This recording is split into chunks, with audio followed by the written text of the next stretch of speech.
Infosiberia, las noticias en tu celular.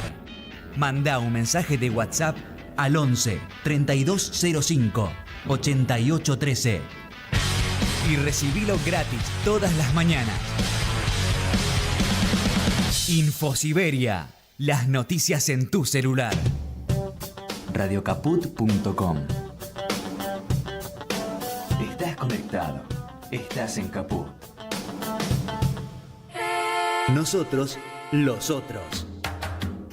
Un espacio de resistencia contra la discriminación, la xenofobia y la desigualdad.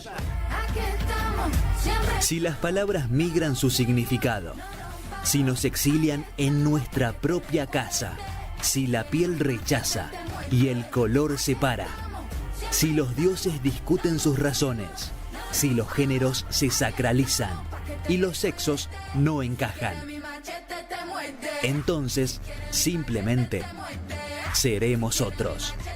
Nosotros, los otros. Conducen Larry Levy en Radio Caput. Los positivos, los periodistas asesinados, los desaparecidos, los narcogobiernos. Estamos en serios problemas. No estoy diciendo nada que no se diga en la calle, por lo menos en las calles de la ciudad. Un repaso por las portadas de los diarios nos dice que la UCR se fracturó, pero antes se tuvo que doblar. En la tapa de otro diario se denuncia: el gobierno llama Falklands a las Malvinas en un comunicado oficial. Y en otro puesto de diarios alcanzamos a leer que Estela de Carlotto reconoció que hubo una frialdad bárbara entre Cristina Kirchner y Kicillof. En fin, los jubilados no son noticias más allá de los miércoles, si es que son reprimidos. Los reclamos universitarios están buscando aún una forma efectiva de protesta para mejorar salarios docentes y que la educación no sea desfinanciada. Y hay otras muchas preocupaciones que Milei y su runfla nos regalan a diario. Pero los pobres y el hambre, poco a poco, van desapareciendo de los medios hegemónicos y del discurso político. Las estadísticas de la pobreza y el hambre, eso sí, se presentan al debate público como municiones de las peleas personales de los políticos o como cifras de discursos cruzados. Pero, ¿y los pobres? Bien, gracias. ¿Y el hambre? El hambre está perdido, vaya a saber en qué calle de tierra y en qué barrio de qué provincia. Da la sensación que mientras estamos perdiendo la patria, nos estamos olvidando del otro, porque habíamos convenido en que la patria es el otro. Hay algo que no está funcionando. Del otro lado, seguro, del lado de Milei de la cuestión, pero de nuestro lado, del campo nacional y popular, ¿no tenemos nada para hacer o decir? Con toda la marina pueden sacar de la vitrina la peste campesina. Esto va para el capataz de la empresa. Bueno, vamos a ver si tenemos algo que decir. Por eso invitamos a Rafael Klexer, que es dirigente del Movimiento Popular La Dignidad, referente de la Unión de Trabajadores de la Economía Popular, de la UTEP, y fue director nacional de políticas integradoras del Ministerio de Desarrollo Social, ya del finado Ministerio de Desarrollo Social. Rafael, bienvenido aquí a Nosotros los Otros, aquí en Radio Caput. ¿Cómo estás? ¿Qué tal? ¿Cómo andan? Rafael, ¿qué está pasando con los pobres? Mira qué pregunta. No, generalmente, bueno, hay un clima de época donde le achacan la responsabilidad de la pobreza a los pobres, cuando veníamos de otros vientos latinoamericanos, donde el comandante Chávez decía que para resolver el tema de la pobreza hay que darle poder a los pobres. Digamos, ahí ya tenés dos extremos de el péndulo en Latinoamérica del pensamiento. Me parece que tiene que ver con, alguna vez Linera planteaba el empate técnico. Lo cierto es que nos están ganando por goleada, por lo menos. ¿Empate técnico entre quiénes? A ver, porque es Y interesante. Sí, eso. lo que se planteaba el empate técnico entre la representación política de las viejas oligarquías en la Patria Grande, muy ligado al mercado externo y garantizarle los recursos naturales y la materia prima al norte rico, y los intentos progresistas, populares, de gobiernos con más o menos intensidad en la política de transformación, que se daba ese empate técnico. Hoy siempre se cuenta, ¿no? Bueno, Perú de aquel lado, Ecuador de este lado, Uruguay, y bueno, la Argentina, primero Brasil con Bolsonaro y luego la Argentina abrieron un cauce muy importante para las derechas con, me parece, una vuelta de tuerca en términos autoritarios. Pero lo cierto es que hoy los pobres en la Argentina, primero, vos recién dijiste lo del Ministerio de Desarrollo Social, para tener claro, el pueblo argentino, los trabajadores de la economía popular, salieron más pobres del gobierno de Alberto de lo que entraron. Digamos, y esto no es un dato menor. Hoy, por supuesto que el pueblo está sufriendo las consecuencias de una política de ajuste ferocísima, de transferencia de recursos a los concentrados, pero lo importante es que aquellas mediaciones que pudimos construir entre los trabajadores de la economía popular, los más humildes, los pobres, como decís vos, hoy ya no existen. Digamos, hoy los pobres no tienen ni mediaciones ni representaciones políticas. ¿Y a qué lo atribuís en principio? Yo decía, ¿no?, que los pobres hoy no existen en el discurso. Existe la pobreza como elemento de puja, pero no el pobre en sí mismo está desprotegido absolutamente, desnudo, digamos, ¿no?, en sus necesidades básicas. ¿A qué lo atribuís esto? Yo creo que falta un balance autocrítico de lo que fue el paso del gobierno de Alberto y la confluencia. Acuérdense que el Frente de Todos era una confluencia entre la última comisión interna de una empresita pyme en un barrio hasta gobernadores. Estábamos todo el mundo ahí porque había que ganarle a Macri, al nuevo patrón Costas. Bueno, me parece que la falta de una autocrítica y de un balance, primero en lo político del gobierno y en segundo lugar de las representaciones sindicales, gremiales. Está bien, yo entiendo eso y todo tuvo una línea, Macri, Alberto, pero antes hubo 12 años de avances. ¿Por qué no pudimos perpetuar alguna de las conquistas en ese momento? ¿Qué es lo que nos faltó? Primero, viste que muchos nos preguntan por qué esto no estalla lo actual, ¿no? ¿Por qué esto no estalla como el 2001? Si esto no estalla, porque existe una política pública universal que se llama Asignación Universal por Hijo, que es una herramienta de distribución súper interesante, universal, a lo cual puede llegar hasta el último argentino o argentina en la patria. Pero funciona como una canilla reguladora también de la protesta, ¿o no? No, generalmente no, y es el único ingreso que tienen millones y millones de mujeres en el país, y esa es la gran diferencia, el tema de ingreso con respecto al 2001. Entonces, a la distancia, uno puede decir, las políticas universales son buenas y son mejores que las otras. ¿Y cuáles son las otras? La discreción a la hora del reparto. Bien. ¿Nos permite estas políticas, en vez de hablar de la pobreza, hablar de la riqueza? No. Bueno, falta otras cosas.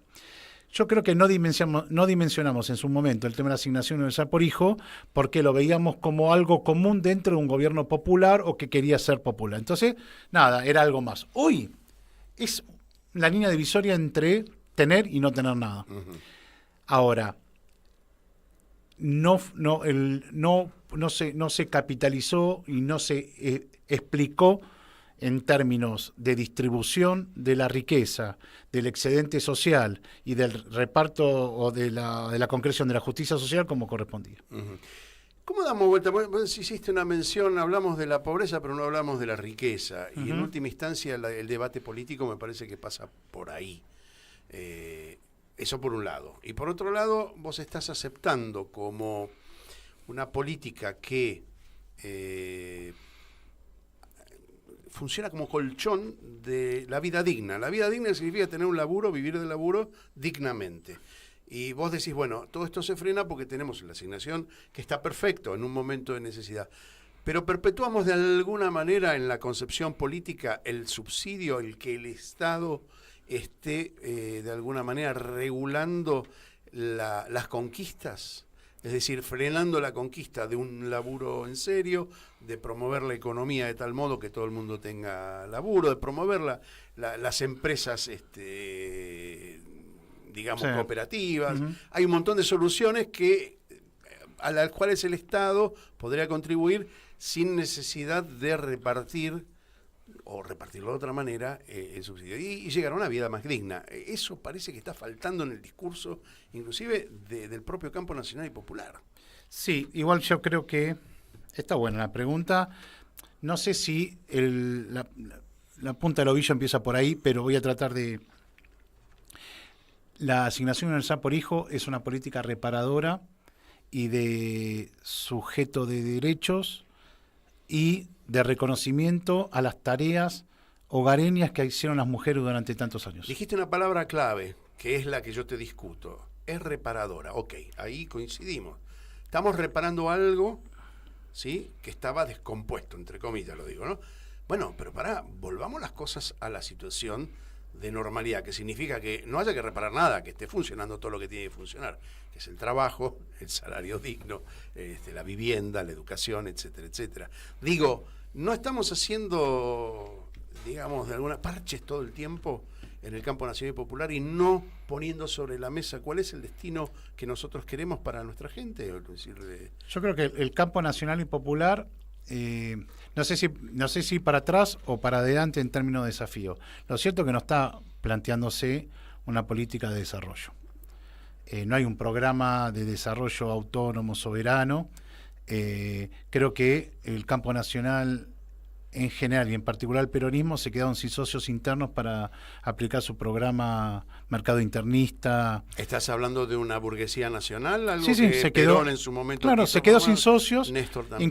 Inclusive, claro, Néstor tenía socios y fuertes. Yo creo que se quedó sin socios producto de un devenir histórico, la etapa histórica. Odebrecht jugó como un antes y después en términos de Odebrecht, viste, la empresa constructora brasileña, jugó como un ariete ahí. Los Estados Unidos, viste que se armó, digamos, una empresa constructora que empezó a ganar licitaciones en todos los países, terminó siendo denunciada por las propias empresas constructoras norteamericanas. Bueno, no importa, más allá de eso. Bueno, pero eso está bien porque eso es una puja que nos pertenece aunque no querramos que nos Claro, es una puja entre burguesías locales, no sé si ya llamarlo nacionales, burguesías locales con imperialistas. Bueno, yo creo que el peronismo se quedó sin socios internos para un programa, a lo cual va a tener que discutir que el desarrollo autónomo, me imagino industrial, que tiene que ver con enormes transferencias de los sectores rurales, agroexportadores hacia la industria, que es la que genera empleo y genera justicia social,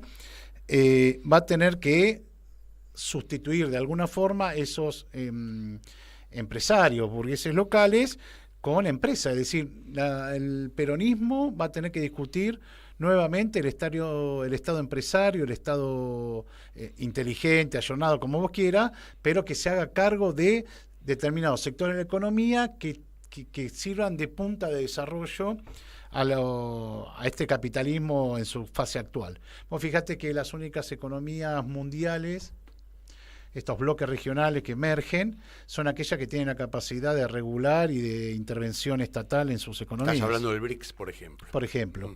Y que en 15 años ha aumentado su PBI en diferencia con el G7 más de 20 puntos, es decir, que son economías pujantes y que tienen que ver con la intervención de los estados y los soberanos.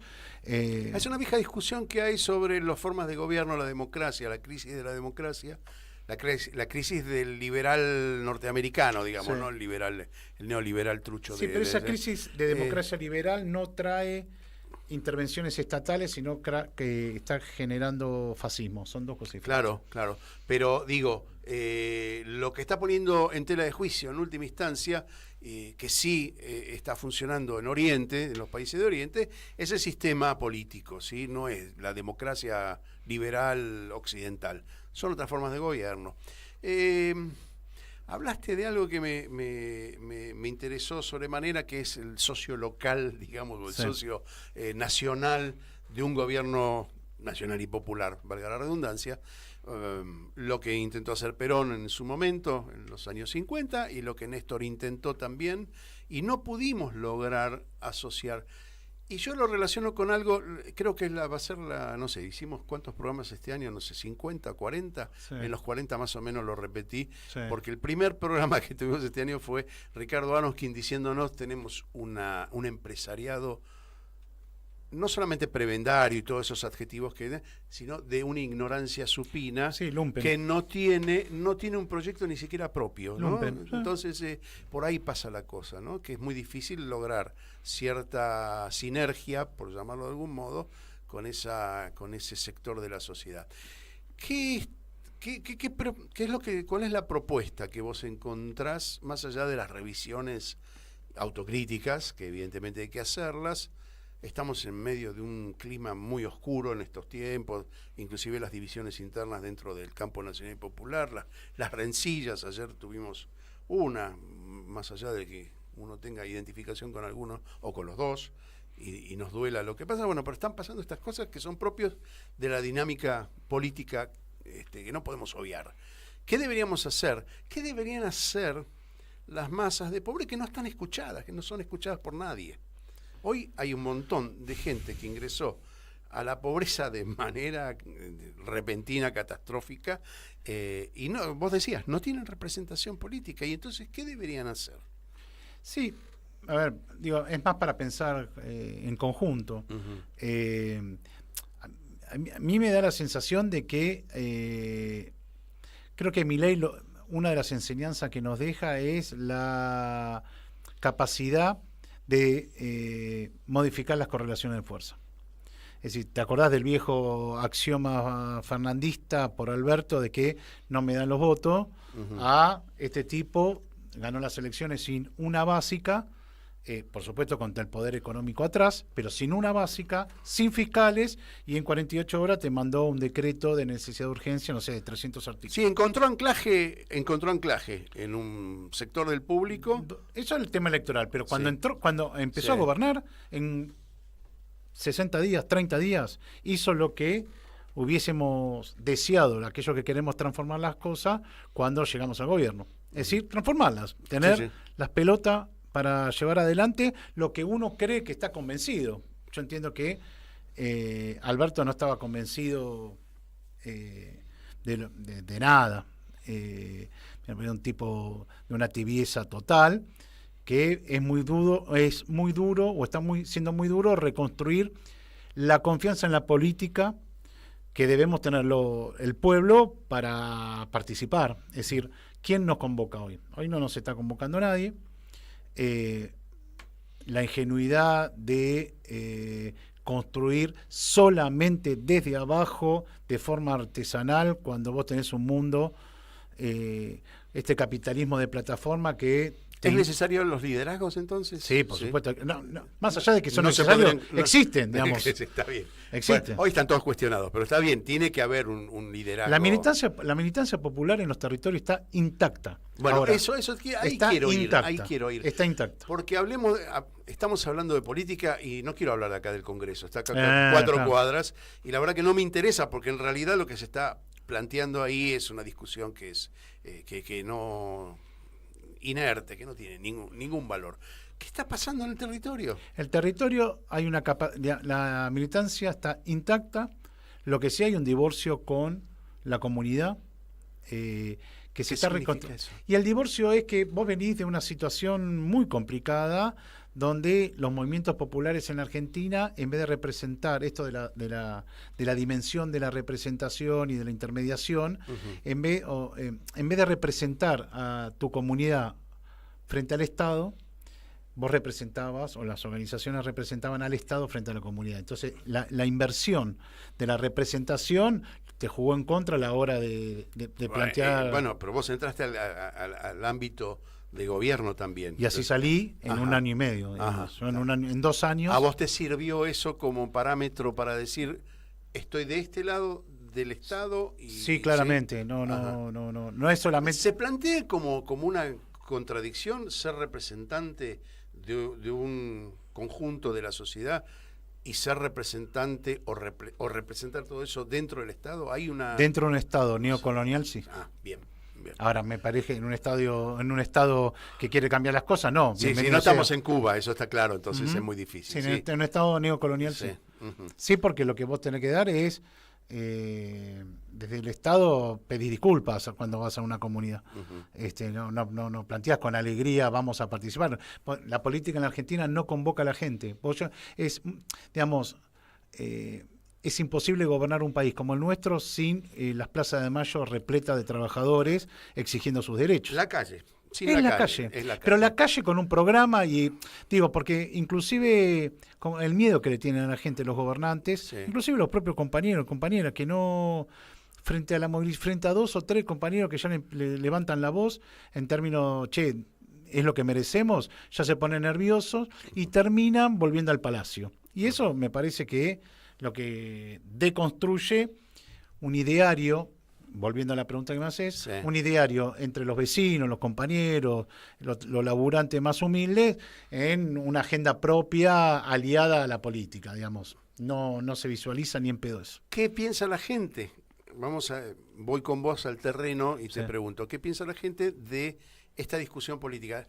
¿La escucha? ¿No la escucha? Yo le pregunté aquí a un diputado hace unos meses, le digo, lo que estás diciendo está bárbaro. ¿Te escuchan a vos en el primer, segundo, tercer cordón? Y bueno, no le gustó mucho que le preguntas ¿Pero eso. ¿Pero qué discusión? La discusión, la discusión ¿La en interna? el Congreso, no, inclusive el debate en el Congreso. En la Ciudad de Buenos Aires, los compañeros, y no solamente los sectores populares, sino en general, no conocen los nombres de los legisladores, por ejemplo. Así que menos le va a interesar. Sí.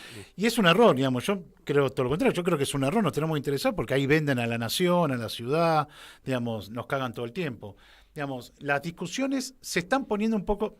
Hay un poco de interés en las discusiones del Congreso en términos de que, como Milei viene a quitar derechos, los compañeros están pendientes cuál es la discusión, porque lo que se hace es perder derechos todo el tiempo. Entonces, ahí hay como... se presta un poco de atención a eso, no se está ajeno, es mentira que se está ajeno. Lo que se está ajeno es a el Palacio.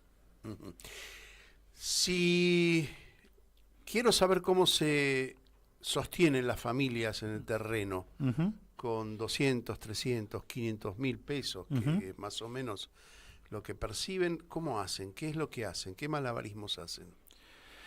En líneas generales, cuando está la mamá sola con los chicos, se cobra la asignación ya por hijo y se vende algo en la feria. Esa es la dinámica, digamos. Alcanza para comer, ¿no? Y cada vez menos. Pero eso es lo que hay. Digamos, alcanza cada vez menos, venden ropita, salen a hacer alguna tortilla, pero es la feria y el ingreso de la asignación universal por hijo, que por suerte se pudo hacer ley en la Argentina. Y cuando existe el varón, digamos, en la familia, ahí comparten un poco más, se changuea cada vez menos. Ahí me estaban diciendo que los pibes estaban cortando el pasto por 2.000 pesos, 3.000 pesos. Digamos, el ingreso de 2.000, 3.000 pesos no te alcanza ni para el litro de nafta. Pero esos son los ingresos que hay. Y eso así se sostiene. Iniciativas y los comedores, ¿no? Por supuesto. Sí. Bueno, están desarticulados los comedores. Los comedores, pues nosotros, digamos, en línea general se pasó de los comedores diarios a olla popular 1 o 2 veces por semana. Y los que tenían olla popular pasamos a merenderos. Eso, pero se sigue sosteniendo el espacio comunitario, todavía existe. Hay comunicación, está. Sí. Lo que no cerraron las puertas de los comedores. Tampoco recibíamos, esto también hay que decirlo, no es que desde el gobierno nacional, que es unas críticas que yo le he hecho a todos, salvo a Daniel Arroyo, a los otros 2 ministros, la discusión estaba desentendidos de la política alimentaria en el país. Rafael Klexner, Sí. Cuesta pronunciarlo. Sí. Vamos a una pausa y después seguimos. Un poco yo quiero que me cuentes lo que pasa en territorio. Sí, me encanta. Porque lo que pasa en la política lo sabemos todos por los diarios, somos todos los burguesitos de la ciudad. El problema es qué pasa con la gente que realmente necesita soluciones. Vamos a una pausa y ya volvemos con nosotros los otros y Rafael Klexer. Enseguida volvemos con Estamos aquí, Nosotros los estamos Otros aquí, en Radio Caput. estamos aquí. ¿Querés arrancar la mañana bien informado? Infosiberia, las noticias en tu celular. Manda un mensaje de WhatsApp al 11 3205 8813 y recibilo gratis todas las mañanas. Infosiberia. Mientras trabajas, puede estar apostando, aunque no lo veamos. Pasa. Empecemos por conversar. 0800-222-5462. Municipio de Morón, Corazón del Oeste. Solidaridad, voluntariado y asociativismo. Anoche soñé contigo. Proyecto Colectivo, el programa radial de No Asociativa. estaba durmiendo. Subite al bondi de la solidaridad. Qué lindo que soñar. Soñar no cuesta Proyecto nada. Colectivo, solidaridad, voluntariado y asociativismo. Subite al bondi de la solidaridad. Proyecto Colectivo. Los jueves a las 5 de la tarde. En Capó.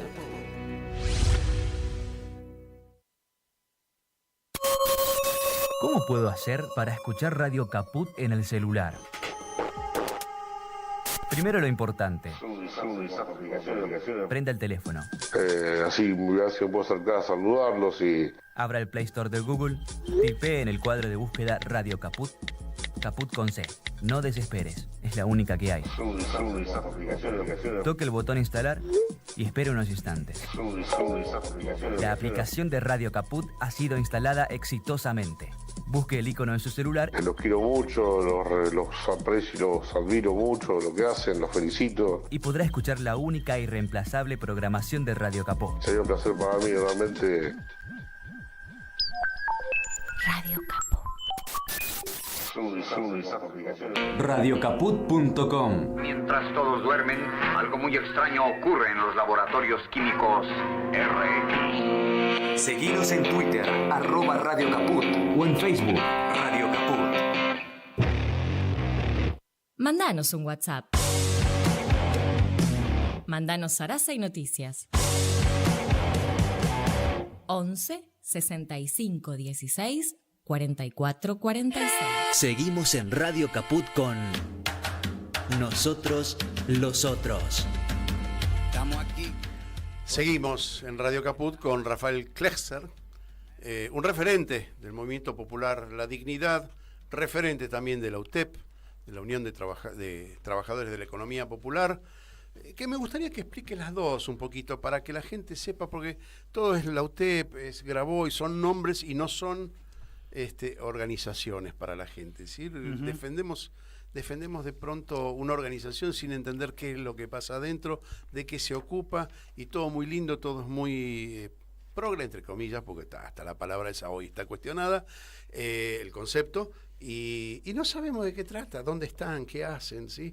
Explícanos un poco, dale, porque eso es territorio, dale. Bueno, muy rápidamente, los movimientos sociales hoy, tal y como los conocemos, el antecedente o el mito fundante son los piqueteros de la década del 90, los fogoneros en Cutralcó, sobre todo los YPFianos, que cuando los echan, cuando se privatiza YPF, privatiza YPF, lo que se hace es, las indemnizaciones duran un año, con el maxi kiosco o el remis, y después cortan la ruta para ser escuchados. Es el antecedente de lo que vendría a ser los movimientos. También los ferroviarios hicieron. Los ferroviarios, sí, pero sobre todo en el interior del país, es decir, el mal llamado interior, las provincias, ¿no? Sí. Ligadas al Neuquén y Tartagal. Es decir, dos extremos, bueno, dos lugares. Dos provincias petroleras. Sí. Dos provincias petroleras. Y distanciadas entre sí, con gobiernos propios locales diferentes también, Sí. pero con la misma influencia económica de la privatización, ¿no? Exactamente. Y bueno, luego esos movimientos piqueteros a partir del 2001 sobre todo, se transforman en movimientos sociales y de alguna forma, movimientos sociales en cuanto participación en el Estado, a través de la convocatoria de Néstor, y los que estamos en la UTEP, que no venimos de Salvo Levita, que no venimos de esas intervenciones estatales, encontramos, y producto de los 5 millones de puestos de trabajo que se crearon con Néstor y Cristina, en su mayoría precarios, producto de la etapa actual, entendimos que se estaba constituyendo por abajo un sujeto económico llamado trabajador de la economía popular, que lejos del ideario de pensar que el pobre está tirado en su cama deprimido, sale a trabajar, de hacer lo que se pueda, juntando cartón, vendiendo... ¿Genera eso un vínculo con el vecino que también está en las mismas condiciones? Es decir, ¿se produce esa solidaridad de la emergencia? Los pobres en Argentina son sobrevivientes. Y la única forma de sobrevivir es en comunidad, y esa comunidad está latente hoy. Bueno, no solamente sobrevivir, vivir es en comunidad, porque si descontamos esa parte, hoy nos convertimos en lo que no queremos ser, que es este gobierno, ¿no? Lleno de pero es individualidades. la realidad que estamos sobreviviendo. Préstame la garrafa, teneme al pibe que tengo que salir corriendo, préstame la sube, digamos. Eso es una forma, estrategia de sobrevivencia, a eso me refiero. Y la comunidad está, digamos, siempre está la comunidad, los pobres vivimos en comunidad, y los vínculos están más fuertes según ciclos. Por supuesto, hoy están casi hecho mierda, pero existen y de hecho estamos sobreviviendo. No es solamente la olla, sino es la construcción diaria con tu vecino, que va y viene, que pone la música a todo lo que da, que después, bueno, lo puteás, después te amigás, digamos, hay nada, la parte de la convivencia de los trabajadores más humildes, de las vecindades, de los barrios populares. Nada, a mí me da, digamos, ahora, el resultado de la constitución de nuevo fuente de laburo, sí, pasamos a la sindicalización. Nosotros venimos de los movimientos piqueteros, de lo que era movimientos desocupados, a entender una matriz de trabajadores sin laburo, que se inventaron su laburo y que son parte de la clase trabajadora. Y como parte de la clase trabajadora, en la Argentina... Pero eso no lo entiende la CGT. En la Argentina somos un sindicato. Y nosotros tenemos una construcción sindical, y la Unión de Trabajadores de la Economía Popular organiza trabajadores, que por supuesto hoy están con menos laburo, sin ingresos todos, porque el ingreso depende del esfuerzo que hagamos, no, colectivo o individual. Ahora, con este gobierno, digamos, la palabra esfuerzo individual o el esfuerzo que vos hagas no es patrimonio de la derecha. Nosotros hacemos un esfuerzo todos los días. Nuestras compañeras tienen que mandar a los pibes al colegio, lo tienen que lavar la ropa, que esto, lo otro. Una vez que se van a laburar, a limpiar casas ajenas, vienen corriendo para preparar el almuerzo o tener la reunión en el comedor para poder... El esfuerzo que es ser pobre en la Argentina... Los progresistas no lo entienden, la clase media no lo entiende, y la política... Vos fíjate que tuvimos una ministra de Desarrollo que vive en un country. Entonces, ¿qué va a entender el esfuerzo de las mujeres que tienen que 2 o 3 veces la oprimen por ser mujer, por ser pobre y aparte por organizar su barrio? Hoy, las compañeras que organizan los barrios, las comedores, la juntada de plata para llevar a los chicos egresados, para juntar para el medicamento... Todas son sujetos y están sospechadas de que hacen eso porque quieren robar. Todos los militantes sociales estamos sospechados. ¿Por qué? Porque hubo, primero al final del gobierno de Alberto, con la señora ministra de Desarrollo Social, y después todo el daño y el odio de las redes y del proyecto imperial que implica hacer mierda a los movimientos populares para poder aplicar un programa de ajuste. Bueno, llegamos a una instancia recontra complicada, pero yo soy muy optimista porque está intacta la estructura de la militancia popular que nos estamos reconstruyendo. Estás hablando de la estructura fraternal, digamos, la solidaria, está intacto, Sí. decís. Pregunto, de esa solidaridad, más allá de que te presto la sube, Sí. que cuidame el nene, Sí. surgen iniciativas de índole económica, digo, Sí, alguna ¿no? Contame de eso, porque en última Bueno, instancia la creatividad para llegar a la dignidad pasa por cómo te dictás vos mismo, ¿sí? O como se dicta la sociedad, la forma de encarar esa... Está muy complicado el tema económico, pero bueno, en Lanús se arma la cooperativa, acto número 1. Vecinos de Lanús se quedan sin laburo. Acto número 2, gracias al gobierno municipal que no persigue a los trabajadores en la calle como el gobierno de Lanús anterior, Ajá. nos podemos organizar y ver qué pasa. Acto número 3, hacemos una cooperativa de recicladores urbanos. Ujú. Acto número 4, cada uno saca con el carro, traemos y vendemos, juntamos mucho, así nos pagan más, porque ese es el secreto del cartón. Acto número 5, bajó el precio del cartón. Ujú. Es decir, todo ese ciclo... Hay un circuito maldito en todo eso, claro. ¿Se entiende, no? Sí, sí, Cómo perfectamente. empezamos Sí, y cómo, sí, sí, sí, y cómo sí. termina. Luego está, por supuesto, las construcciones colectivas alrededor de las cooperativas textiles, del trabajo rural, que puede ser, yo laburo mi campito o mi pedacito de tierra, pero compremos entre todos la semilla. Ujú. O vendamos entre todos, así llenamos el camión. Es una granja colectiva. Una granja colectiva. Una granja colectiva o una mancomunión. O una cooperativa de comercialización. Sí, también. algunas veces legal, otras veces Informal. De hecho, Claro, de hecho, claro. de hecho. Sí, sí. La estructura de lo que hizo Milagro Sala en Jujuy es algo valorado por la gente. Está, digamos, a mí me parece fantástico. Sí, claro. No sé si tuvo un anclaje en la misma gente en otros lugares, no solamente en Jujuy. Es una buena pregunta, el campo popular tenemos que saber, porque me parece que fue el desafío más importante de construcción de poder popular. Y en del otro Argentina. lado lo entendieron muy bien porque lo destruyeron Lo entendieron muy bien. arteramente, ¿no? Exactamente. Ujú. Yo creo que lo entendieron. Y después por celo, por estatalismo, por ceguera, las organizaciones populares no asumieron, en su conjunto, digo, las hegemónicas. A mí me gustaría que los dirigentes máximos de la UTEP pusieran el mismo énfasis en la libertad de Milagro que en juntar ficha de afiliación.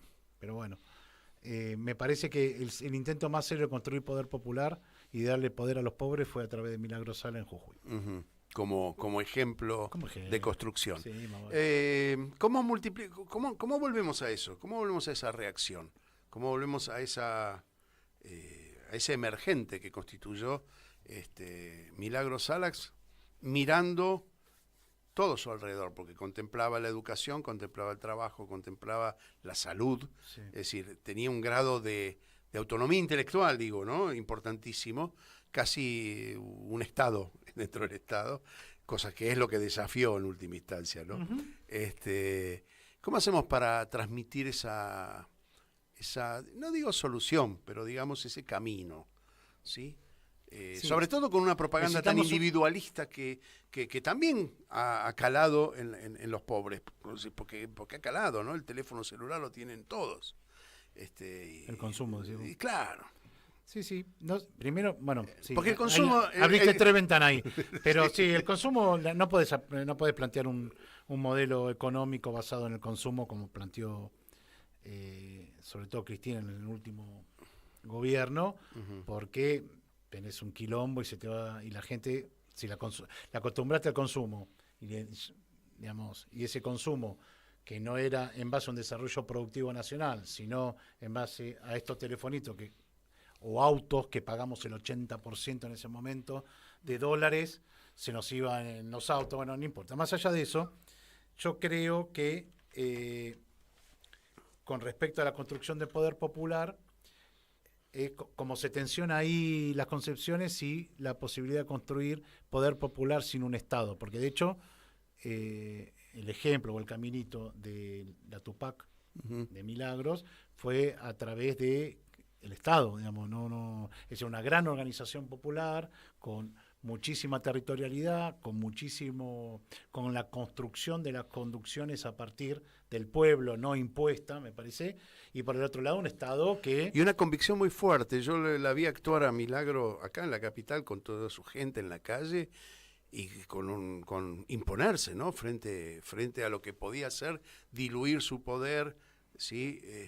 Y entrar con convicción a la Casa Rosada.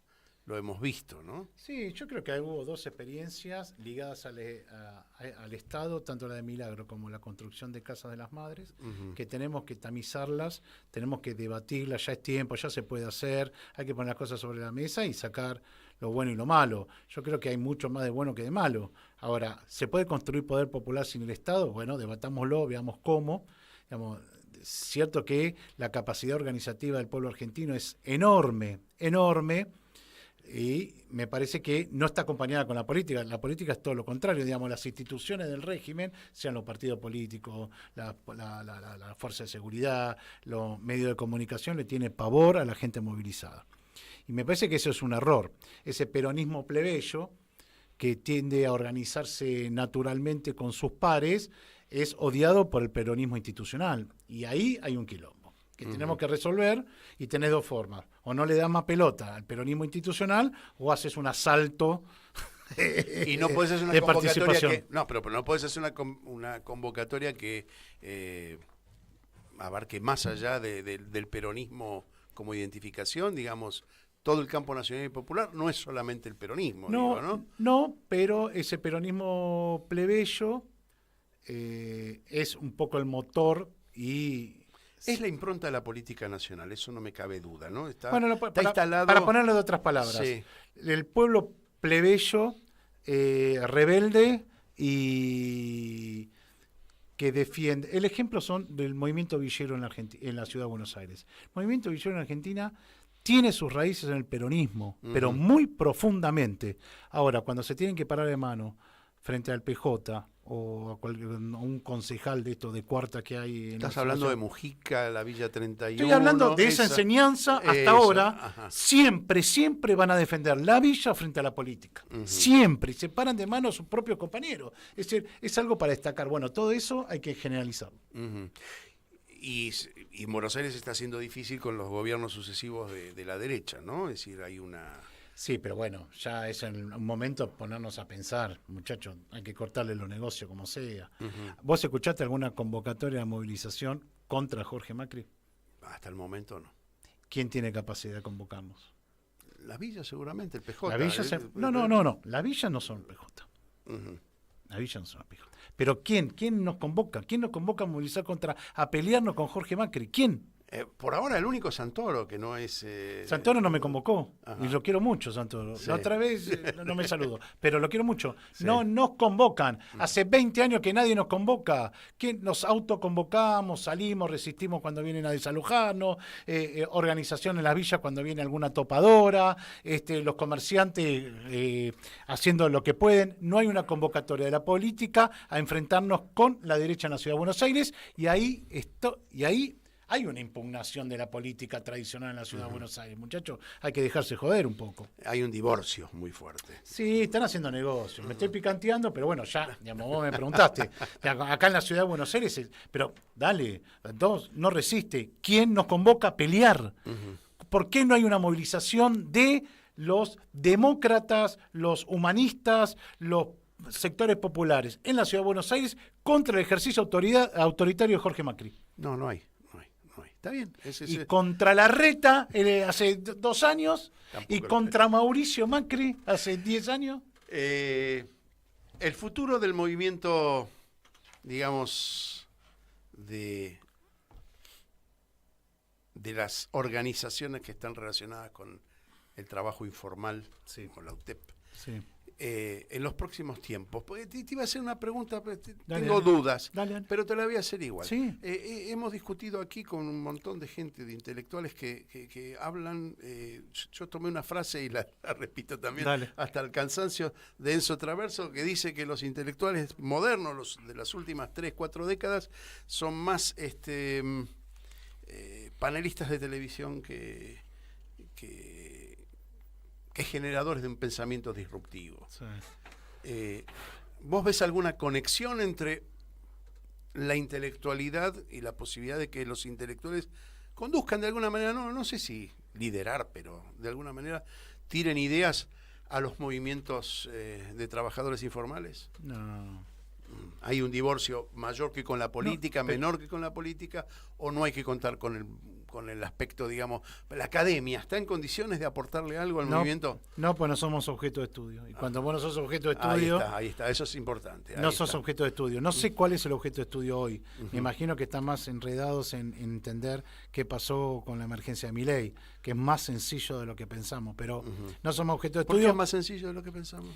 Y que, digamos, no hay que darle vuelta. Es un viejo programa oligárquico con un tipo que supo darle un programa a la bronca a la gente. Y aprovechó la plataforma... Eso se relaciona con tu optimismo, sin duda. Yo soy muy optimista. Ahí está. No, porque lo dijiste antes. Claro, ¿no? sí. Sí. Si alguien, digamos, yo no veo de hordas fascistas como base social activa y activa, sí, claro. Como que tenga cierto protagonismo como Liga Patriótica, claro. o pogroms, Sí, eso no existe. Uh-huh. Ahora, ¿es necesario para instalar un sentido de derecha en términos individualistas en la sociedad? Tal vez no se necesiten o la tienen. Cuando la necesiten, tal vez la tengan o la vayan a construir. Lo cierto es que yo veo que a mí no me cabe la menor duda que la gente, por ponerle un nombre, las categorías sociológicas, yo creo que la gente votó en contra del peronismo y no a favor de Milei. Está enojado con el peronismo, sí, sin desvincularse emocionalmente del peronismo. Esto es interesante lo que estás diciendo. No sé, porque digamos cada vez pasa el tiempo, hay nuevas generaciones. No, bueno, sí, pero contemos la deriva después del menemismo, la decepción que había provocado en el peronismo, digamos, de base, ¿sí? Genera el 2001 y después el apoyo a Néstor. ¿Pero quién genera el 2001? ¿Quién genera el 2001? La derecha está generado por un proyecto. El 2001 no lo genera un programa. A ver, el 2001 no lo genera las 20 verdades peronistas. No, el que revitaliza el peronismo es Néstor. Es Néstor, sí. Pero Néstor. digo, es más, la crisis es más.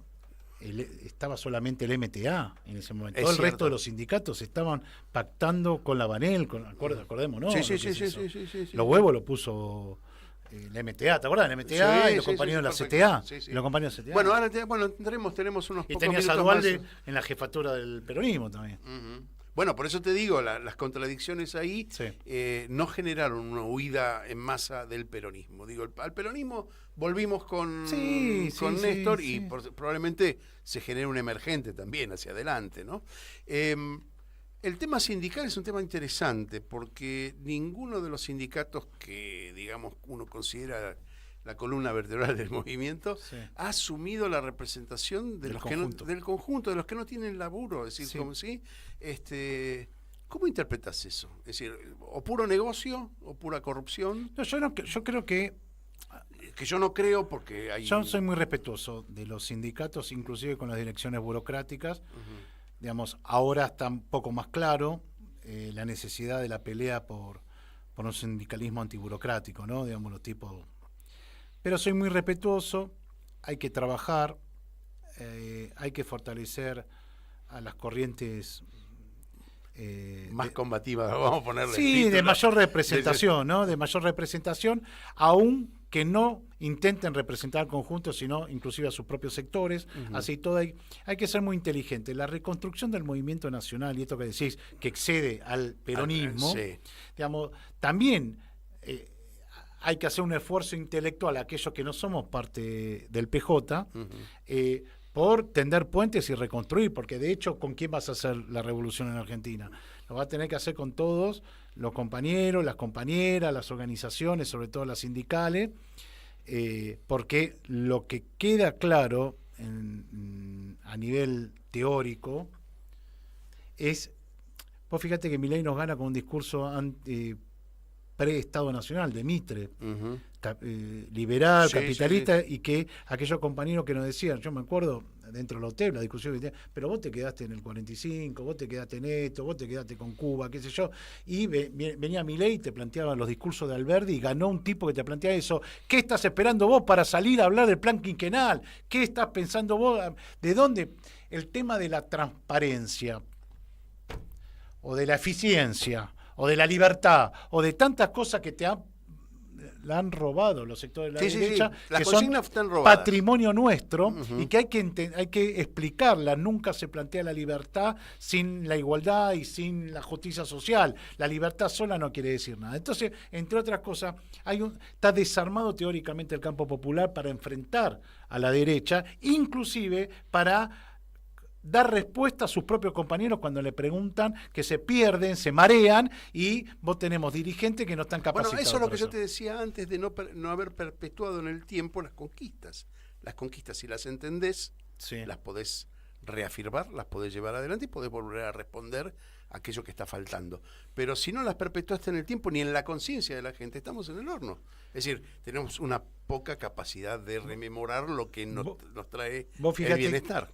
Vos fijate quién es el sector más dinámico hoy, en clave de defender las conquistas, los universitarios, y que no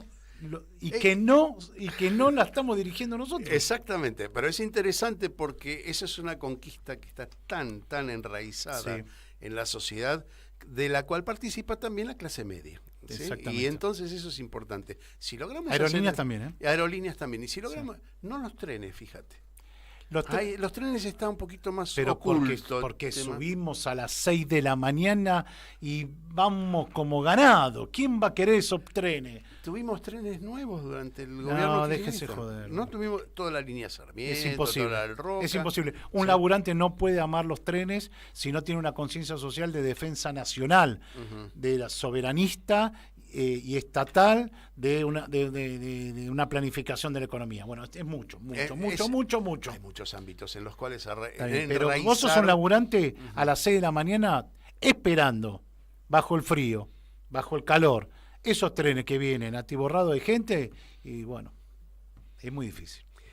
Bueno, dame tu diagnóstico hacia el futuro. No, diagnóstico no, tus previsiones. El diagnóstico ya lo hicimos. Sí. ¿Qué es lo que estás viendo? ¿Qué es lo que ves? ¿Qué es lo que te produce? Porque muy optimista, pero debe haber cosas que te molestan mucho, que no se puede avanzar. Entonces digo, bueno, hace un balance de entre lo que vos prevés que... Sí, un equilibrio. Un equilibrio entre un optimismo desmesurado que puede llegar a ser muy frustrante, con un realismo que bueno, tenemos... Porque no ocurre solamente acá, la derechización es parte del mundo, el laburo es parte de unas nuevos enunciados, porque el laburo hoy está cambiando, también tenemos que mirar eso, ¿no? Entonces digo, bueno, a ver... El laburo está cambiando, pero lo que no tiene que cambiar es ceder nuestros derechos conquistados. Eso desde ya, ¿sí? Y vos dijiste que ahí está la categoría... Y vos dijiste algo que Rubén Dría acá en esta mesa lo pintó muy bien. El esfuerzo es un invento de... lo de esforzarse para laburar es un meritocrático. Claro, eso es un invento de la derecha para sacarte más provecho. Claro. Pero él hizo la analogía fantástica con Adán y Eva. El castigo por el pecado, ¿cuál fue? Irse a laburar, porque hasta ese momento tenías todo en el paraíso, ¿sí? Entonces, ¿cuál fue el castigo por el pecado? Mandarte a laburar, ¿sí? Una mirada... Eso quiere decir que el trabajo no dignifica. Está muy bien. El ingreso por tu trabajo es el que dignifica. Ahí está. Bueno, ¿qué es lo que se llevan? ¿Sí? ¿Qué es lo que se llevan? Bueno, haceme la previsión hacia el futuro. Nos quedan 3 minutos. No, a mí me parece que hay que dejarse llorar. Hay que dejar de llorar. Digamos, hay que sí estar muy claro, muy consciente de por qué se perdió y por qué las emergencias de estos gobiernos autoritarios, oligárquicos, gobernando, y Para algunos veteranos ya la vivimos, que fue la década del 90. Este ciclo de entregas se termina en algún momento. Hay que trabajarlo, por supuesto, no cae solo, pero el pueblo, justo antes de que ahorque la soga, se lo lleva puesto. El problema es lo acumulado hasta ahora y que lo que nos une debe ser las ideas. Es un momento ideal para construir un ideario, un programa, ver en el mundo qué es lo que sirve y qué es lo que no sirve. Tenemos que alejarnos, irnos del occidente capitalista, individualista. ¿Las bases lo tienen claro esto? ¿O vos pensás que es por el propio camino? Bien, las bases quieren vivir bien. Y el vivir bien, tal vez tengamos que poner y ceder más de lo que, digo, hasta intelectualmente, ¿no? Ceder un poco más de lo que cedemos habitualmente. Creo que la militancia tiene que hacer un gran sacrificio por la patria y tenemos que hacerlo. Hay que estar más suela que cabeza, a lo mejor. Hay que hacer un gran sacrificio en todo aspecto, porque ahora lo que va a perdurar va a ser el ejemplo. Las nuevas generaciones necesitan, digo, no es algo medio boludo esto de los ejemplos para las nuevas generaciones, no. Nosotros tenemos que construir un horizonte de futuro. Rafael, ¿sos papá? Sí, soy papá. Está bien. Es un discurso de papá ese. Sí, claro. Pero hay que construir un horizonte de futuro. Los pibes no es que no compran lo nuestro, no tenemos horizonte de futuro. Rusia y China quedan muy lejos, digamos, no podemos ir con eso. ¿Cuál es el horizonte de futuro? Para mí es patriocolonia, digamos. El horizonte futuro es vivir soberanamente. Es una consigna que viene desde hace mucho, Patrick. Sí, pero es una tarea inconclusa y derrotada por el conjunto de los patriotas. Exactamente. Rafael Klexner. Se termina el programa. 1 hora. Muy cómodo. Da para mucho más todavía, ¿no? Tenemos mucho más.